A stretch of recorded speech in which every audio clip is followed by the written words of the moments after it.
ఈ పాపం ఎవరిది అనేది ఇప్పుడు మళ్ళొక్కసారి చూద్దాం. అయితే ఇది వాస్తవానికి తెలంగాణ యావత్తు సమాజానికి కూడా తెలవాలి. నిజానికి స్వరంగానికి సంబంధించి అందులో ప్రమాదం జరుగుతుంది అని గత ముఖ్యమంత్రి కల్వకుంట్ల చంద్రశేఖరరావు హెచ్చరించారు. కాంగ్రెస్ ప్రభుత్వం అధికారంలోకి వచ్చిన తర్వాత 10 సంవత్సరాల తర్వాత అంటే 2011లో దేవాదుల చలివాగు కింద ప్రమాదం చోటు చేసుకుని 3 మరణించారు. ఈరోజు 2025 ఫిబ్రవరి 22న ఉదయం 8:30 8 మంది చిక్కుకొని 8 మంది కూడా ప్రాణాలు వదిలిన పరిస్థితి కనబడుతుంది. అంటే కాంగ్రెస్ పార్టీ ఏం చేస్తున్నది అనేది ఒకసారి మనందరం కూడా ఆలోచించాల్సిన పరిస్థితి. ఇక్కడ ఒకసారి చూడండి, స్వరంగంలో మరణ మృదంగం, సర్కారు తప్పే కుప్పకూలింది. ఎస్ఎల్బి ప్రమాదంలో అడుగడుగునా కూడా ప్రభుత్వ నిర్లక్ష్యం. ఒక్కసారి ఇక్కడ చూడొచ్చు అసలు ఏం జరిగింది అనేది కూడా మనం చూసే ప్రయత్నం చేద్దాం. దేశవ్యాప్తంగా సంచలనం సృష్టించిన శ్రీశైలం ఎడమగట్టు కాల్వ అంటే ఎస్ఎల్బిసి ప్రమాదానికి కారణం ఏంటి? 8 మంది ప్రాణాలు మట్టి దిబ్బల కింద కలిసిపోయిన దుర్ఘటనకు కారకులెవరు? ఏమాత్రం అంచనాలు లేకుండా, ఎలాంటి జాగ్రత్తలు పాటించకుండా ఆగమేఘాలపై టన్నెల్ పనులను పునః ప్రారంభించడమే కుంపముంచిందా? పొట్టకుటి కోసం రాష్ట్రాలు దాటి వచ్చిన 8 మంది అభాగ్యుల కుటుంబాలలో ముమ్మాటికి కాంగ్రెస్ సర్కార్ నిర్లక్ష్యమే చిచ్చుపెట్టిందా? శ్రీశైలం నుంచి ఇన్లెట్ టనెల్ 13.670 కిలోమీటర్ల వద్ద 8 మీటర్ల మేర రాతి పొరలలో పెద్ద ఎత్తున సందులు ఉండి వాటి ద్వారా భారీగా నీళ్లు రావడం, మట్టి వదులుగా ఉండడాన్ని ఏంది అంటే షియర్ జోన్ గతంలోనే గుర్తించిన సమస్య పరిష్కారానికి మాత్రం నామమాత్రపు చర్యలు తీసుకుంటూ పనులలో పురోగతి చూపాలన్న కంపెనీ అత్యుత్సాహమే ప్రమాదానికి దారితీసిందా అంటే అవుననే నిపుణులు స్పష్టం చేస్తున్నారు. కాంగ్రెస్ అధికారంలోకి వచ్చిన 3 ఏళ్లకే ప్రాజెక్టుపై సమీక్షించి 20 నెలలలో పూర్తి చేస్తామని హడావిడి చేసి కాంట్రాక్ట్ కంపెనీపై ఒత్తిడి చేసింది. ఎలాంటి ప్రమాణాలు పద్ధతులు పాటించకుండానే కేవలం ఏంది అంటే గ్రౌటిక్ పరిమితమైన కంపెనీ పనులు చేపట్టడం వల్లే సొరంగం కుప్పగూలి 8 మంది బలైపోయారు అంటూ కూడా చర్చ నడుస్తుంది. అయితే ఇక్కడ ఒకసారి చూడుర్రి, ఏంది ఎస్ఎల్బిసి ప్రమాదంలో అడుగడుగున ప్రభుత్వ నిర్లక్ష్యం, ఏడాది దాటిన కదలని అవుట్లెట్ టీబీఎం యంత్రం, బేరింగ్ వస్తుందంటూ నెలల తరబడి సర్కార్ హంగామా, పురోగతి కోసం ఇన్లెట్లో హడావిడిగా పనులు ప్రారంభించింది. సరి అయిన పరీక్షలు జాగ్రత్తలు లేకుండానే ఏంది అంటే షియర్ జోన్లో డ్రిల్లింగ్, జటిలమైన షియర్ జోన్ సమస్యను కేవలం గ్రౌటింగ్తోనే సరి మట్టితో సహా జోన్ లోడ్ లెక్కింపులలో కొట్టించినట్లుగా వైఫల్యం. ఇక సిపిజేఏ నియంత్రణ మళ్లింపునకు ఏమాత్రం పట్టించుకొని ఏజెన్సీ బాధ్యతను ఏజెన్సీకే వదిలేసి చేతులు దొలుపుకున్న సర్కార్ ఎస్ఎల్బిసి టనెల్ దుర్ఘటనపై వెల్లువెత్తుతున్న అనుమానాలు అంటూ కూడా చూస్తున్నాం. అయితే ఎస్ఎల్బిసికి సంబంధించి ఎలాంటి అనుమానాలు ఉన్నాయనేది ఒకసారి చూద్దాం. తవ్వినా కొద్దీ వరదల్లా బురద, టనెల్లో సవాల్గా రెస్క్యూ ఆపరేషన్, కార్మికుల మృతదేహాల కోసం వెతుకులాట, నేటి సాయంత్రంలోగా కొలిక్కి వచ్చే అవకాశం, వాళ్ళు బ్రతికి ఉన్నారనుకోవట్లేదు ఎమ్మెల్యే వంశీకృష్ణ. నాగర్ కర్నూల్లో రెడీగా 8 అంబులెన్సులు అంటూ కూడా చూస్తున్న పరిస్థితి కనబడుతుంది. సో ఇక్కడ మ్యాటర్ ఏం జరిగింది అనేది తెలంగాణ యావత్తు సమాజానికి కూడా క్లియర్ కట్గా మీకు చెప్తా. ఎందుకంటే ఈ స్వరంగానికి సంబంధించి మీరు చూస్తున్న అంశం దాంతోపాటు జరుగుతున్న ఎపిసోడ్ మరోలా ఉన్న పరిస్థితి కనబడుతుంది. ఎందుకంటే ఎస్ఎల్బిసికి సంబంధించి టనెల్లో 8 మంది సజీవ సమాధి చనిపోయినట్లుగా అధికారిక ప్రకటన, 8 రోజుల తర్వాత 4 మృతదేహాలే గుర్తింపు, 23 అడుగుల బురదలో ఉన్నట్లుగా అంచనా, ఇంకా కొనసాగుతున్న సహాయక చర్యలు, నేటి మధ్యాహ్నం వరకు కూడా బయటకు డెడ్ బాడీలు, ఇంకా ఆచూకీ దొరకని 4 మృతదేహాలు, మరో 4-5 రోజులు పట్టే అవకాశం. ఎస్ఎల్బిసి స్వరంగ ప్రమాదంలో అనుకున్నది జరిగింది. ముందుగా నుంచి ఊహించినట్లుగానే అందులో చిక్కుకున్న 8 మంది కార్మికులు సజీవ సమాధి అయినట్లుగా ప్రభుత్వ వర్గాలు అధికారికంగా ప్రకటించాయి. ఇప్పటి వరకు కేవలం 4 మృతదేహాలు మాత్రమే గుర్తించామని, వాటిని ఆదివారం సాయంత్రం వరకు బయటికి తీసుకొస్తామని చెప్పింది. మరో 4 గుర్తించేందుకు మరికొంత సమయం పడుతుందని తెలిపింది. అయితే కార్మికులు చనిపోయారని ప్రమాదం జరిగిన మొదటి రోజే తెలిసినప్పటికీ కూడా కావాలనే ప్రభుత్వం 8 రోజులుగా దాచిపెట్టిందంటూ కూడా తెలుస్తున్న పరిస్థితి కనబడుతుంది.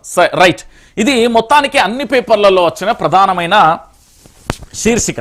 సో మొత్తం అన్ని పేపర్లలో వచ్చింది ఎస్ఎల్బిసికి సంబంధించి టనెల్లో 8 మందికి సంబంధించి చిక్కుకున్న దృశ్యాలు.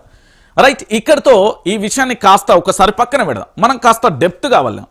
ఎస్ఎల్బిసికి సంబంధించి 2005లో వైఎస్ రాజశేఖర్ రెడ్డి ఆ సమయంలో కాంట్రాక్టు సంస్థతోని ఒప్పందం జరుపుకున్నారు.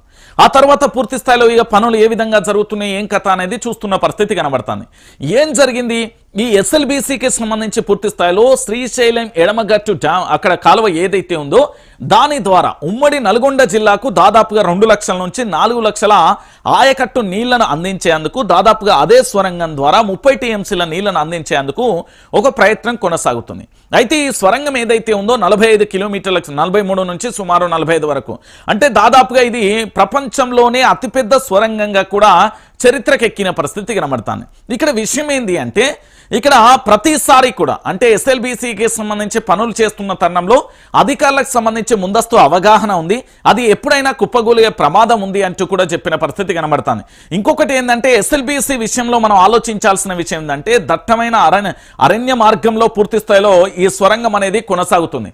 ఆల్రెడీ మీ అందరికీ తెలిసిన విషయమే ఏంది అంటే 22వ తారీఖు ప్రమాదం జరిగినప్పుడే అల్లావుద్దీన్ ఒక స్టేట్మెంట్ ఇచ్చిండు, మేము ఒక సెకండ్ ఆలస్యమైనా కూడా చనిపోయే వాళ్ళం, దాదాపుగా 3 కిలోమీటర్లు వరద బురద నీళ్లతో ఆ ప్రవాహాన్ని దాని నుంచి మేము పరిగెత్తుకుంటూ వచ్చామంటూ కూడా ఆ రోజు చెప్పిన పరిస్థితి మీ అందరికీ గుర్తుంది. అల్లావుద్దీన్కి సంబంధించిన స్టేట్మెంట్ అంటే ఈ 8 మందితో పాటు మరొక 2 కూడా అందులో ఒక అతన్ని ఏదైతే కాళ్ళు బట్టి ఆ గొట్టం ద్వారా బయటికి పంపించే ప్రయత్నం అయితే ఇంకొకరికి సంబంధించి పరిగెత్తుకుంటూ వచ్చి బయటపడ్డ పరిస్థితి మనం చూసాం.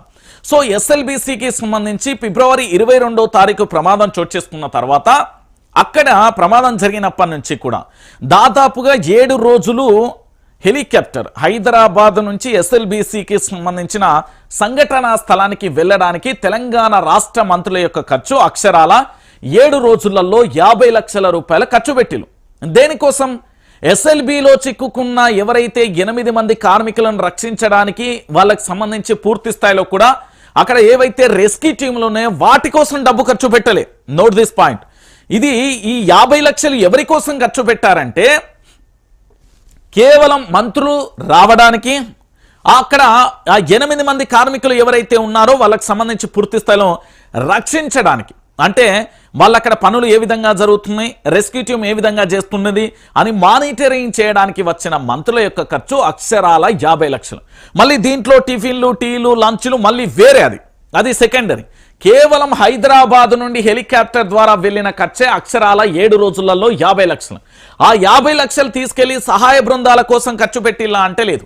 ఆ 50 లక్షలతోని పూర్తి స్థాయిలో కూడా అక్కడ మనకు కావాల్సిన ఎక్విప్మెంట్కి సంబంధించి కొన్నింటిని కట్ చేయాల్సి ఉంటుంది, కొన్నింటిని పూర్తి స్థాయిలో తీసుకురావాల్సి ఉంటుంది. దానికోసం ఖర్చు పెట్టిలా అంటే లేదు. అంటే 8 మంది ప్రాణాలతోని వాళ్ళ పేర్ల మీద 50 లక్షల రూపాయలు ఖర్చు పెట్టి జలసాలు చేసిల్లు అనేది నెటిజన్లు అంటున్నారు.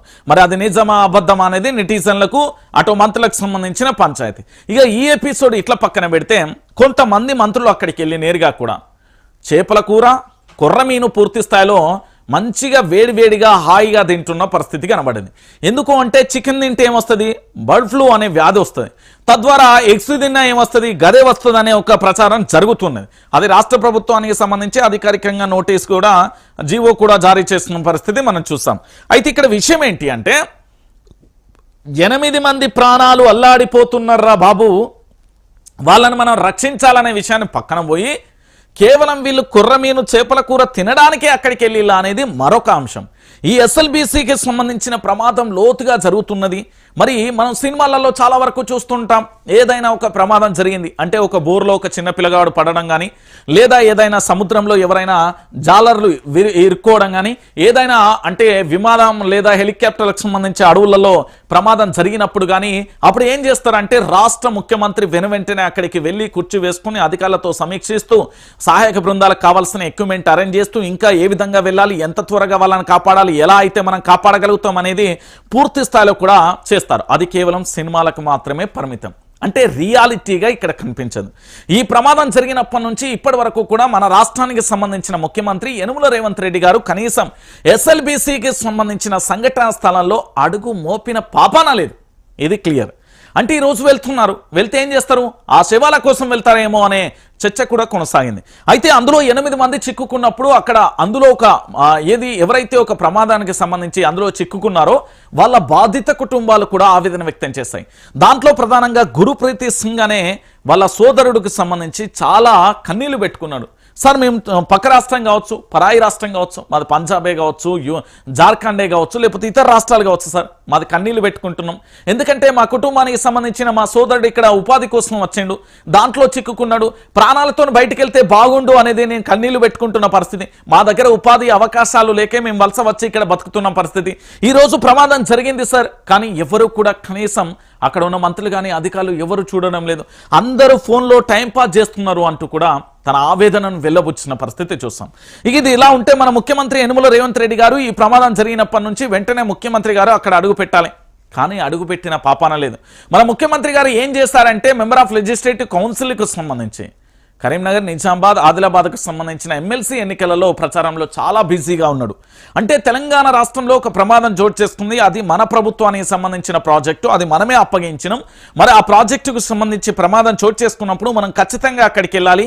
మన రాష్ట్రం బిడ్డలు కాకపోయినా పరాయి రాష్ట్రం బిడ్డలైనా మన బిడ్డలే కదా, ఏ బిడ్డ అయినా మన బిడ్డనే కదా అని హక్కున చేర్చుకుంటుంది ఈ తెలంగాణ తల్లి. ఆ గౌరవం లేకుండా కూడా అక్కడ ముఖ్యమంత్రి వెళ్ళిన పాపాన లేదు. సో మొత్తానికి ఎస్ఎల్బీసీకి సంబంధించి ప్రమాదం జరిగినప్పుడు ఈ తప్పును ఎవరి మీద నెట్టేస్తారయ్యా అంటే, మరి యనుమల రేవంత్ రెడ్డి ప్రభుత్వం మీద నెట్టేద్దామా, లేకపోతే కాంట్రాక్ట్ సంస్థ మీద నెట్టేద్దామా? ఆ కాంట్రాక్ట్ లో అధికారులకు ముందస్తు తెలిసినప్పటికీ కూడా జీవితాలతోని కొలిమితోని కొట్లాట చేస్తున్నందుకు వాళ్ళ మీద నెట్టేద్దామా, లేకపోతే కేంద్రం సహకారం లేకపోవడం వల్ల ప్రభుత్వం సరిగా స్పందించకపోవడం వల్ల జరిగిందందామా? ఒకసారి మీరు అందరూ కూడా ఆలోచించండి. ఎందుకు నేను ఈ విషయాన్ని చెప్తున్నానంటే, యావత్తు తెలంగాణ ప్రాంత ప్రజలారా, ఈ తప్పు అక్షరాల ప్రభుత్వానికి సంబంధించి. సరే ఇక్కడ మీరు ఒకసారి ఆలోచించండి, ప్రభుత్వానికి సంబంధించి ఎందుకు అంటాం అంటే, ఇక్కడ